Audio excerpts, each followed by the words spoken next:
안녕하세요 여러분들, 투자의 민족입니다.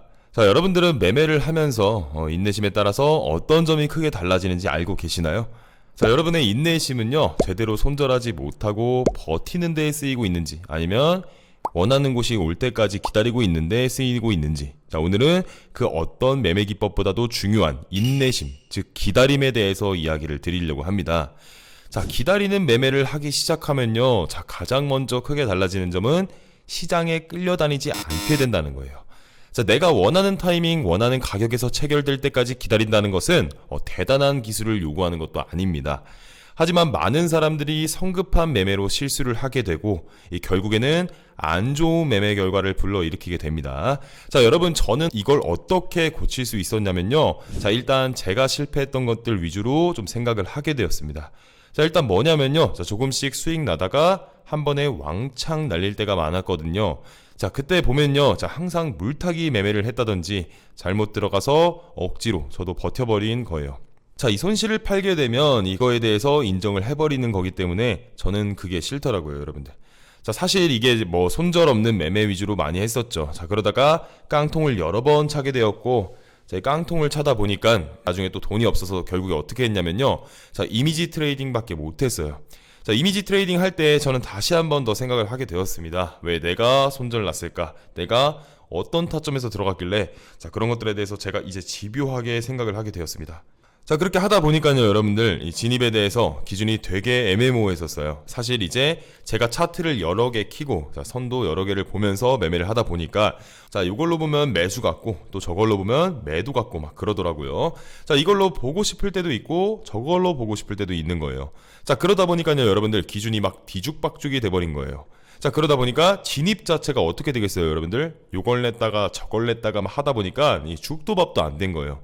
결국에는 저도 모르게 기준 없는 매매를 하고 있었고, 손실에 대해서 인정을 못 했었고요. 자, 그리고 손절 자체를 또 못 했던 거죠. 그러다 보니까 저는 이제 인내심이 바닥이 나게 됐었고, 추격 매매, 뇌동 매매, 결국에는 다 하게 되었습니다. 그 나중에는 이제 깡통을 어느 정도 차고 이제 매매를 한 몇 년을 쉬었어요. 몇 년 쉬면서 생활하면서 느낀 게, 아, 내가 첫 번째로 기준이 너무 많았다. 단순화시키자. 자, 두 번째로는 이 기준이 올 때까지, 자리에 올 때까지는 좀 쉬어야겠다. 야구로 치면 이 스트라이크 존이 왜 있겠어요, 여러분들? 일단 투수 입장에서 이 스트라이크 존에 넣어야지만 이 사람은 삼진 아웃이라는, 그렇게 이제 아웃을 시켜버릴 수가 있겠죠. 타자 입장에서는 이 스트라이크 존에 왔을 때 칠 확률이 상당히 높아집니다. 자, 그렇기 때문에 저는 이 타자의 입장이라 생각을 하고, 이 스트라이크 존에 왔을 때 최대한 쳐버린 거, 훌륭한 타자들도 스윙을 할 때가 많습니다. 자, 우리가 원한 스트라이크 존에 와서 진입을 했지만 손절에 대한 확률도 있다는 겁니다. 자, 그거를 우리는 인지를 하고 알고 매매를 해야 돼요. 자, 그러면 여러분들, 내가 예를 들어서 한 번 중에 두 번 손절 나는 그런 스트라이크 존 매매요. 자, 그러면 8번의 그 수익을 확정짓기 위해서 우리는 여러분들 과감하게 들어가는 겁니다. 자, 그 두 번의 손실을 어느 정도 감수하고 매매를 하는 것이죠.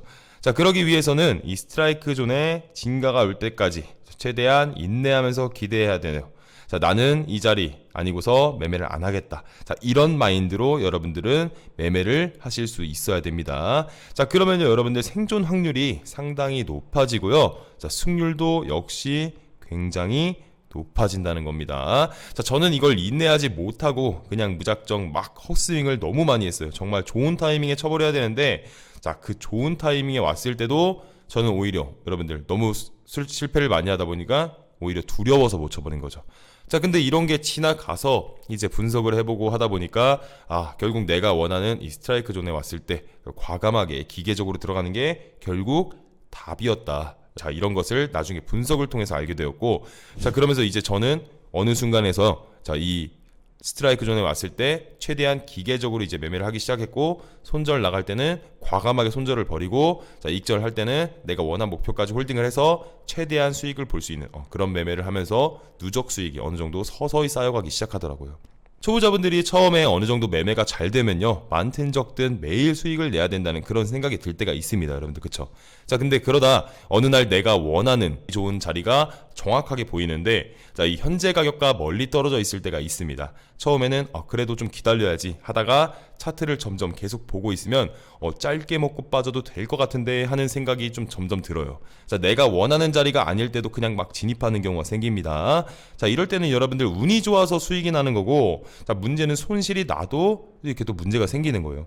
자, 수익이 나면 앞으로 어떤 일이 종종 생기게 될 거고, 그만큼 시장에서 리스크는 늘어가게 됩니다. 자, 그러다 보면 여러분들 점점 내가 원하는 자리가 아닌데도 서서히 뇌동 매매를 하기 시작합니다. 자, 짧게 먹으려다 물리게 되고 손실은 눈덩이처럼 불어나게 됩니다. 그러면 손실난 거 복구할 생각에 또다시 감정적으로 매매를 하게 되고, 이게 악순환, 반복의 반복 이렇게 시작되면서 걷잡을 수 없는 사태까지 이르게 됩니다. 저도 물론 수없이 경험했었고 많이 깨져있던 기억이 있습니다. 손절을 칼같이 지키기 힘드신 분들은 최대한 리스크를 줄이기 위해서 내가 원하는 조건 그리고 원하는 자리에서만 거래하시길 추천드립니다. 자, 이렇게 여러분들 오늘 이야기가 여러분들께 많은 도움이 되었으면 합니다. 열심히 훈련하고 연습하고 공부해서, 자, 여러분들께서도 최대한 나만의 스트라이크 존을 만들고 그 스트라이크 존 안에서만 최대한 여러분들께서 진입하고 수익 낼 수 있는 그런 노하우를 만들어 가시면 좋을 것 같습니다. 자, 이상 투자의 민족이었습니다. 여러분들 감사합니다. 그리고 제가 직접 운영 중인 정보 공유망에서 정보 얻어가실 수 있습니다, 여러분들. 그리고 해외 선물 지수거래 정보 분석 자료들을 매일 업로드 해드리고 무료 공유해드리고 있으니까요. 자, 많은 분들께서 입장해주시면 감사하겠습니다. 그리고 투자의 민족 채널 링크는 고정 댓글에서 확인하실 수가 있습니다. 감사합니다, 여러분들.